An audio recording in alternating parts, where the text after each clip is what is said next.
Pangalawang tanong ko, ang napuluyan po ba talaga, Ano yan? magkano po ba, paano po ba, Hindi na salita? Sabi ni Kristo yung nasa 27 ng ikalog. Pagbigay ang bawat isa ayon sa ipinasya ng kanyang puso.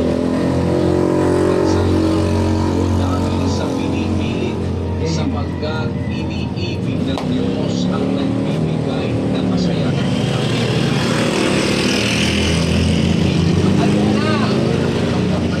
Hindi ka po patas yun sa panahon ng Israel.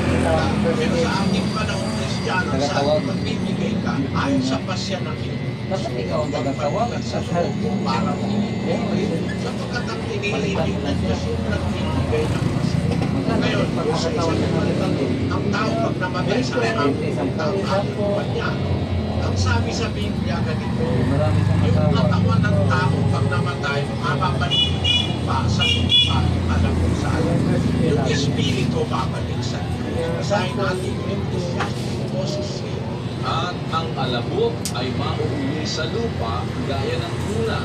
At ang espiritu ay mababalik sa Diyos na nagbigay sa kanya. Hindi mapunta sa purgatorio.